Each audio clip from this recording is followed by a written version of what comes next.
Well, here we are, Renee, another podcast, and Yep, I I am was supposed to be with you in Bowling Green, and that did not happen this year. So you were, I know. and So this will here be another one where you're somewhere and I'm not somewhere, but that's here the I way it am is right now. Part of learning season. the Kentucky Rural Health Conference here in Bowling Green, Kentucky. I know you normally start off with the farm update, but I'm going to say I've never been emailed as much as I've been emailed about the Kentucky Rural Health Conference. I cannot express how many emails I have received. And what's interesting about that too is they weren't necessarily the most helpful emails. So I'm Yeah, not totally sure what the emails were about. So there's a whole lot of them with the same picture over and over and over that didn't give me any additional information. So it's a very fascinating thing to me. So I'm excited because I know we're going to record here in a second another episode is going to be about the conference. And so I'm going to hold off and wait because I have so many questions. But yeah. before we kick off, what's happening at home? It's Christmas Eve and on the farm. What happens Christmas Eve on the farm? Just because I don't know.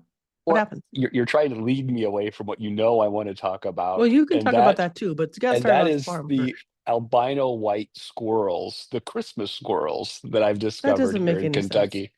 There are white squirrels. There's like little brown squirrels, and right next to them are white albino squirrels. I haven't researched them yet, but I think it's a Christmas sign. I think that they Do they are have Christmas hats on or something? tomorrow. Maybe they don the Christmas hats. It's too Maybe. early for that. Too early to tell. I'm just telling you, I'm fascinated by the Christmas squirrels, The and I Christmas might bring one squirrels. home back. If I can get one in my backpack Oh and my smuggle it on gosh. the plane, Oh my that would gosh. be a Christmas episode. Would that not Would be a Christmas sitcom? Me bringing oh, back the albino white squirrel on the airplane. and the Done. diseases in which you might come back with. Yes, all of the things. Done. That could be a Christmas miracle.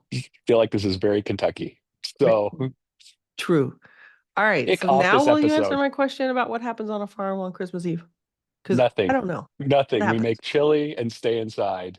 That is on the farm on Okay. Christmas. It's So not soup. a It's lot always soup. happening. We always have soup on Christmas Eve. Our family tradition Yeah. is you make two or three soups all day and then you just sit around. We always open presents as a family on On Christmas Christmas Eve? Eve. Christmas Okay. Eve. Yeah. And then eat soup. Cool. All right. Now I know what happens. Because I was like, what happens at Christmas on the farm? So it's pretty cold.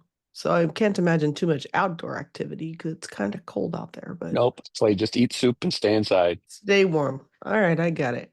So besides the albino squirrels in Kentucky, I think today we were going to talk about what you call community healthcare workers.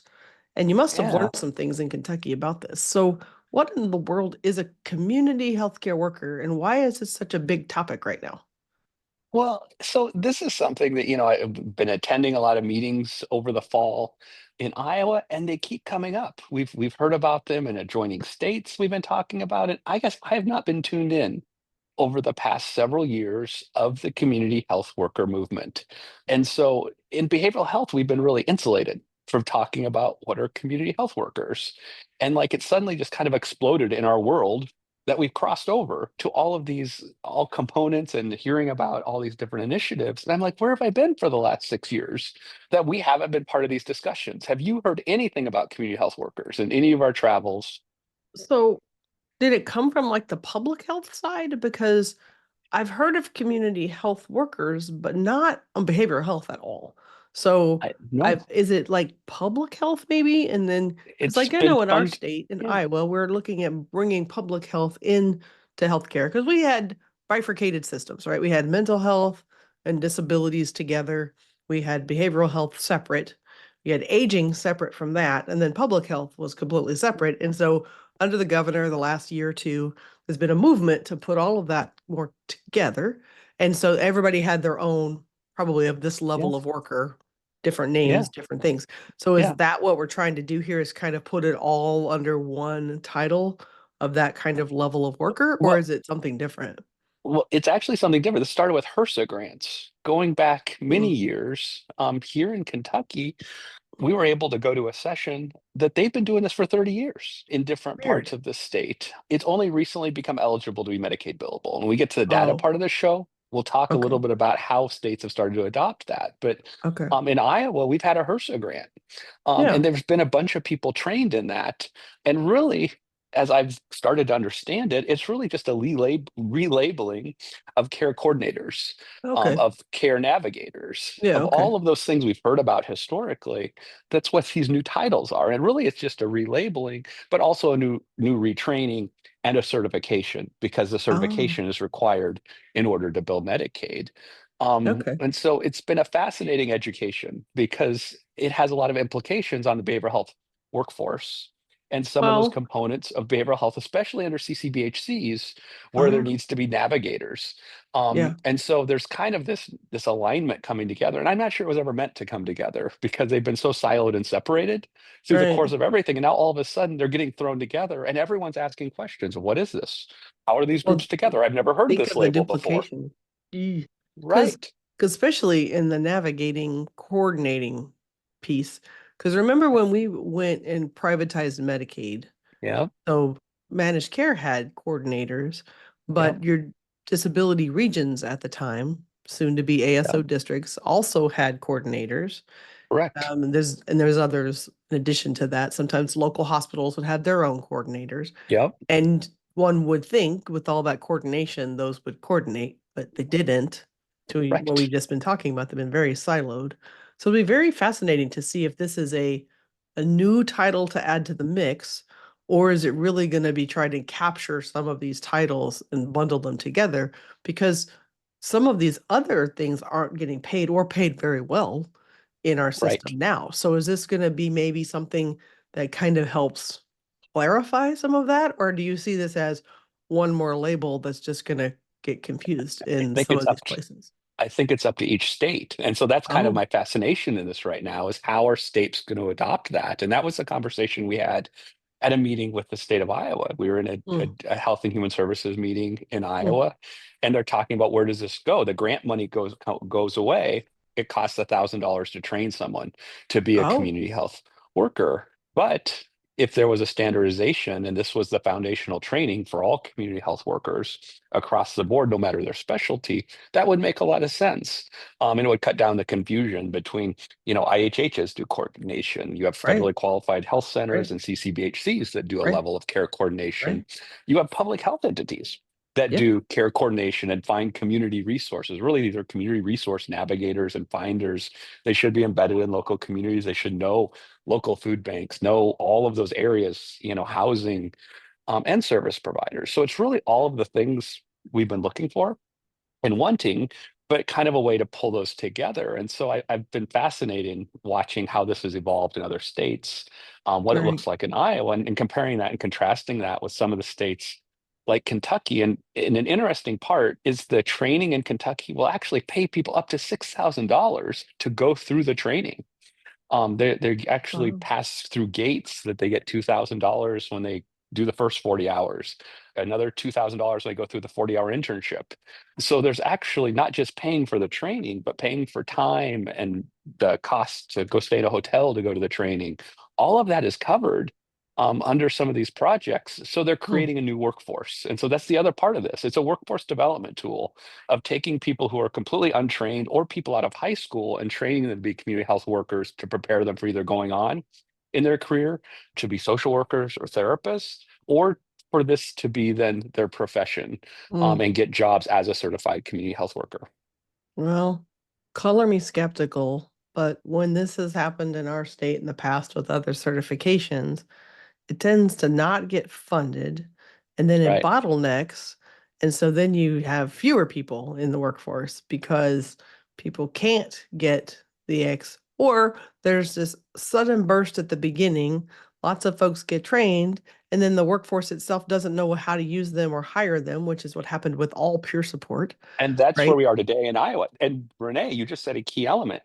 Peer support actually crosses over into this. So peer support is actually, some are saying that's community health workers. So they're actually retraining peer support folks as community health workers Which with is their awesome specialty if being there's peer a support. payment mechanism and a job at the Right, end of the rainbow, right? Because right. we had that burst of peer support training in our state, North Dakota, other Yeah. states that we've worked in. There weren't jobs that paid for that time and effort, right? So they got the certification, they put all the time and energy and effort into that.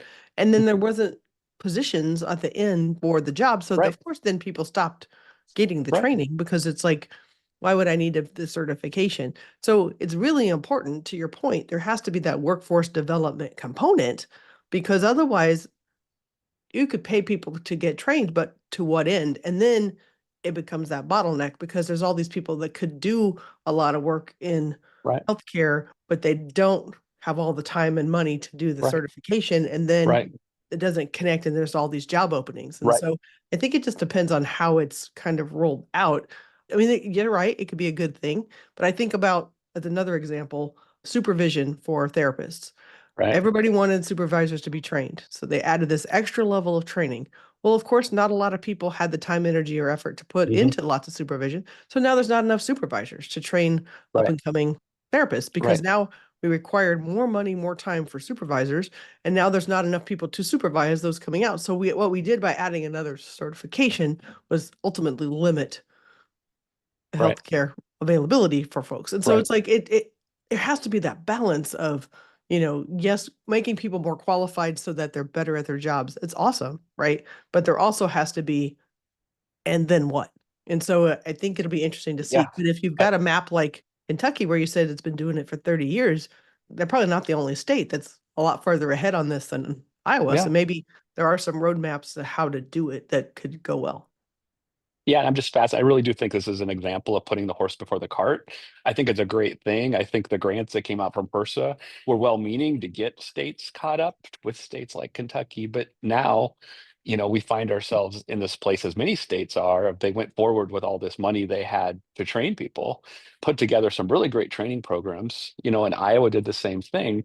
But unfortunately, Iowa, they brought in a third party to do the training. So now any future training has a huge cost associated with it. And Yeah, so we always talk it's about not that. Yeah. sustainable. We've talked about that as well. And so I'm just fascinated by the conversation. I think there's a lot of opportunity here, especially as we think about interactions with MCOs, what happens with health homes, because we know that hasn't happened the way the state wanted it to. Right. In Iowa specifically, we look at some of the other states, there's just a big MCO shuffle here in Kentucky. Anthem Mm. went to the Supreme Court and they got kicked out. Ooh. They fought it all the way to the top, and Kentucky said, "We don't want you." And Anthem fought it to the top, and Anthem lost. So they're going from 6 MCOs down to 5. Quick fact: did you know that in some counties in Kentucky, over 72% of the population is covered by Medicaid? Unbelievable statistics we saw today.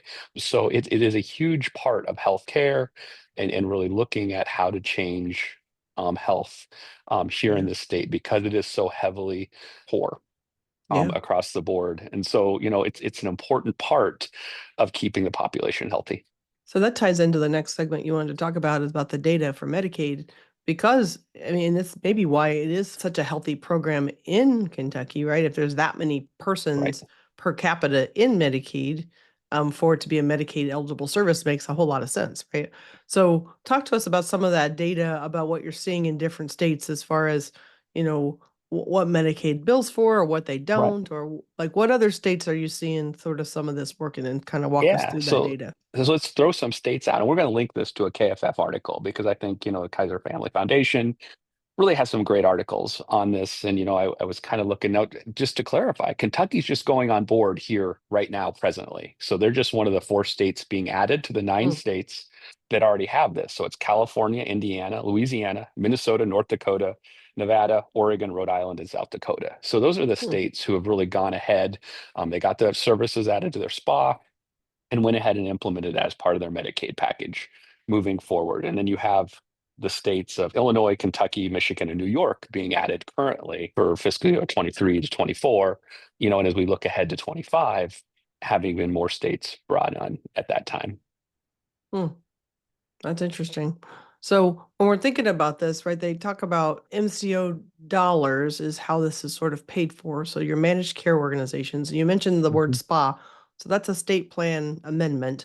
So Mhm. people have had to go to Medicaid to create a state plan amendment that would add this service, or add it Yeah, to that's Medicaid is sort of what you're talking it. about. So it's been That's my added as understanding. a billable service Yeah. to Medicaid.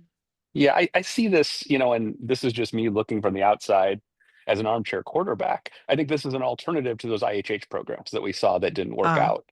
yeah, And so I could see this as being a much better way of approaching this in a community. Some states have looked at this on specific targeted populations, so looking at postpartum, looking at mm, other areas that they want to focus on promoting health and right, well-being or specific diagnoses. So, right, I just think that's part of what we're seeing in evolution of, yeah, of how things started and then where we're going. I'm right. just kind of surprised we haven't talked about it more, or we haven't seen the crossover into behavioral health Yeah. because of the need of actually talking about healthcare and physical health in the behavioral health space. Right. Well, it also looks like it takes quite a bit of time. So we're looking here at some of the information about Kentucky. They passed the legislation back in 22. And so now Yeah, we are in 24, and they just finally became a demonstration state.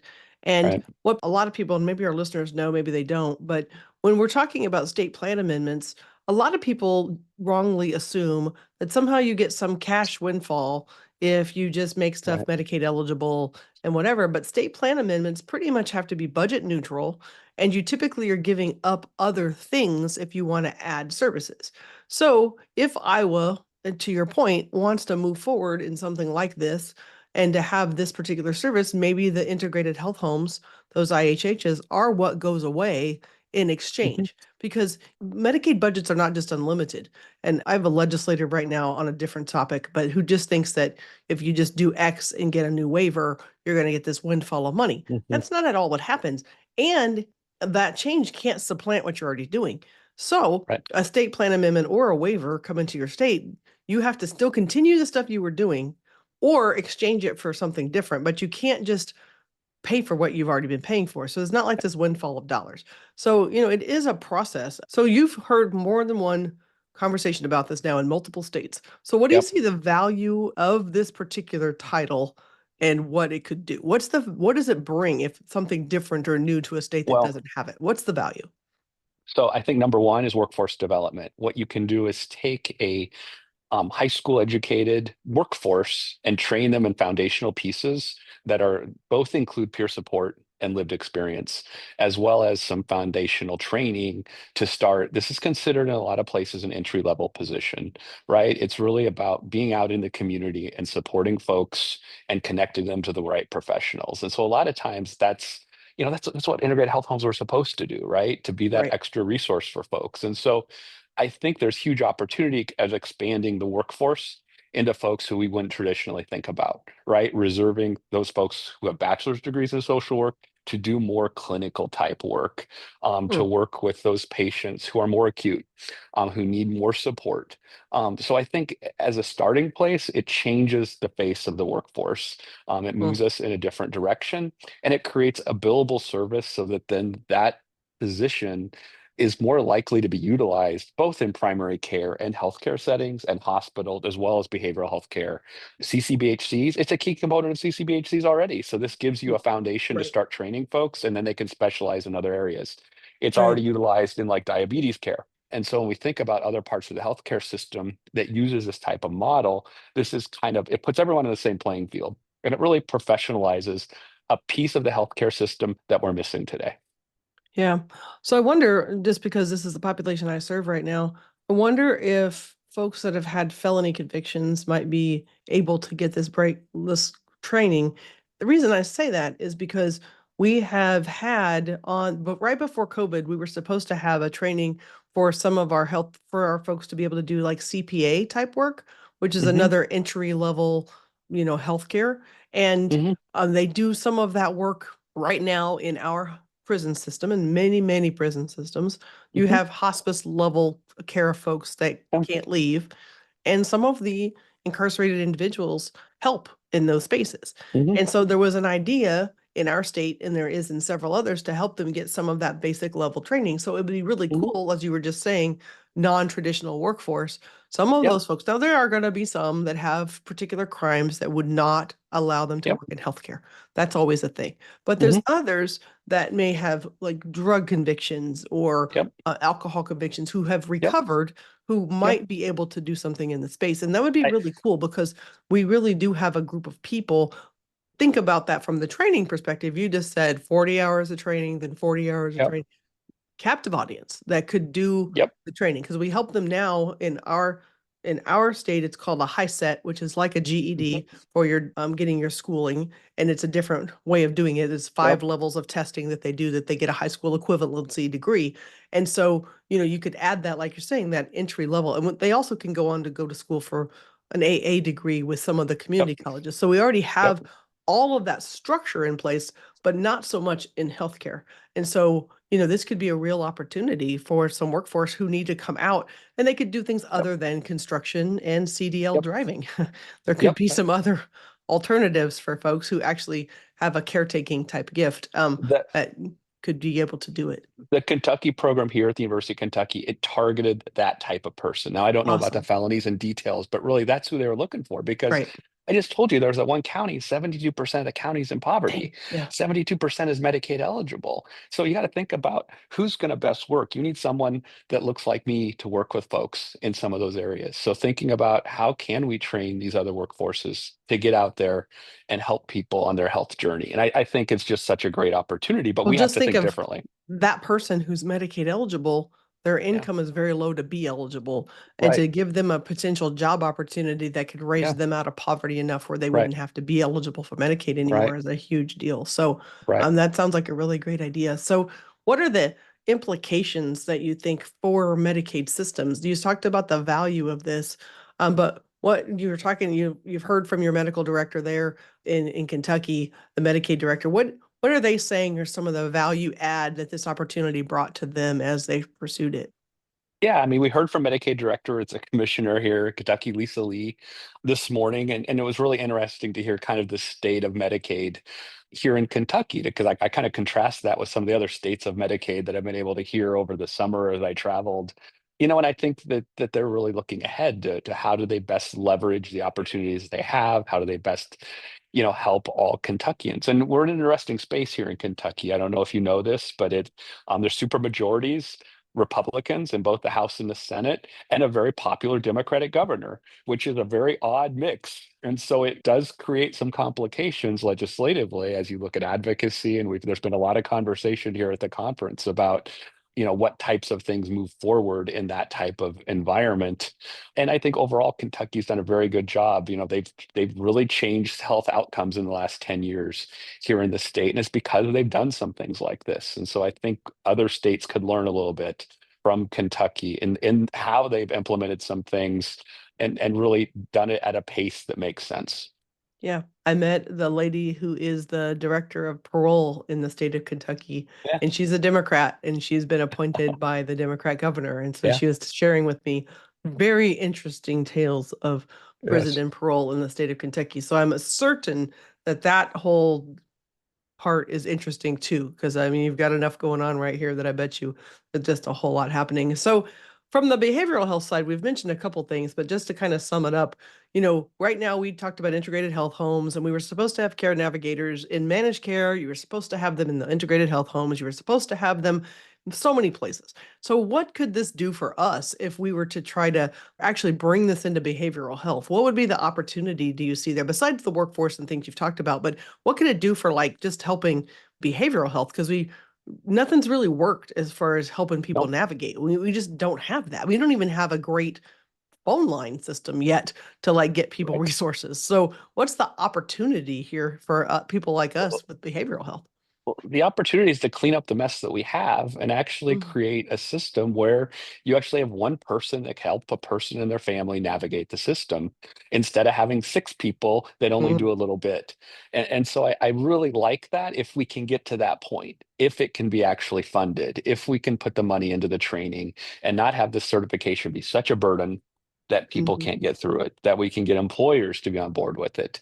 All of those things have to happen. And when we implement things backwards because a grant paid for it, and then we went ahead and trained a bunch of people, and then we didn't prepare everyone Mhm. else for it or the systems for it, and then we don't have a payer source set up, it just undermines all the good things that come from it. So I'm still skeptically positive that this could work. I like what I hear. I like what I see in other states. I just wonder how it can be successfully implemented in some of the other states we're doing work in that really need this type of service, that talk about workforce issues and workforce shortages. And it's finding workforce in places that you don't always think about, and it trains people. So I'm hopeful. I think this is the type of innovation we need in our system to change things and to start to actually saving some money, because the dollars we spend on healthcare are exploding across the board. And we know the current administration federally is going to cut things. And so states are going to be in a bind, I think, across the board from everything I've heard in every state I've been in the last couple of weeks. So thinking about what are the solutions that are out there that can still move us forward. Yeah, I was just thinking kind of even outside the box on this because wouldn't it be cool to have this kind of position within the workforce itself? Like at a Yeah, big company, having a couple of these people whose job it is to help you navigate your own medical benefits, your own right, EAP, your right. own services. I mean, I could think of like in government when somebody needs to use these services, just Mhm. having somebody that's a person that's trained this way in HR that could just Right. help people do better at that. There's Yeah. so much research that shows when people need to go on medical leave or family medical leave or Right. whatever, a lot of times there's just not a lot of direction given, a lot of, understanding of how it all works. And you could have somebody, and so instead of just thinking of them in healthcare space, as that bridge Right. between workforce and healthcare, Yep. where they would just know the resources and help you because, most people at work or that are employed, that's where they lose their jobs if they can't get connected Yep. correctly to Yep. services. And so it's almost like this kind of a basic level could be useful in government and in those basic jobs so that you could It have, could be just like you would a used. security manager, Yeah. just like you would those, you have somebody that can just navigate healthcare would make so much sense. It could happen in the private sector as well. I mean, that's kind of the Absolutely. great thing about this. It's a win-win all the way around. And so, I think the sooner we start to really think outside of the box around some of these things, the healthier we can all be. Agreed. Well, now it's the time for the recovering politician self-care policy of the week. It is Christmas time. And a couple episodes ago, we just talked about self-care for the holidays. And I always think about it in ABCs. And for those that maybe didn't get to hear it, we're talking about the activities you need to do, the boundaries you need to set, and the connections. And for me, Christmas time is about connections. And we started off the top of the hour talking about with Jason about how he spends a lot of time making soup, probably has all the family around, and just connecting with your family. And it doesn't have to be your personal family. It could be your found family, the people that you care about. I know through the holidays, Brent and I don't have kids. And so we had other friends invite us to holidays so that we would not be by ourselves and they would love to have us with them. And so it's not always about just biological family because maybe you don't get along with them, but people that you just want to be with. So connections. So thinking about who do you need to talk to through the holidays? I do a little bit better job through the holidays, little bit better of trying to connect, and maybe make that phone call that I've put off or texting my friends or, sending that card or whatever it is, just to reconnect with people that I love and care about and think about them and just be grateful for the connections that I still have during the holidays. For those that have followed along, my mom's not here for the first time this year, making Christmas a little more difficult, but that doesn't mean I can't be grateful for the people who are still here and remember those folks that are still here. And so it's really important, to spend extra time with my dad and extra time with my siblings because it's just hitting everybody different this year. So for me, that's what it's about. For Christmas is about connection. So Jason, did you have any extra thoughts on Christmas and what you would recommend for folks out there spending their week I, this week? I think you hit it perfectly. So I think it's about connection and finding your connection, and just enjoying the holiday. Just enjoying the holidays and try not to eat too much. I guess I should throw that in on the side. That's a boundary part. We won't talk about that. So we're talking today about community healthcare workers and figuring out that these are HRSA dollars that have been around for a while and that we in our state gave out a bunch of grants to get some training, but then didn't really follow through. But we're talking about other states like Kentucky that have done this for 30 years and that there's a real opportunity here for workforce development, for some new jobs, and to kind of organize all those different connectors that we say we have in a way that can actually be Medicaid eligible. And so it's really opportunity here and exciting of what we can do with this. Be cool to see how this progresses. Maybe this will be a theme that you see as you continue our travels this next year for rural health. We'll see if that comes back up again. But have a Merry Christmas, everybody. We'll see you next time.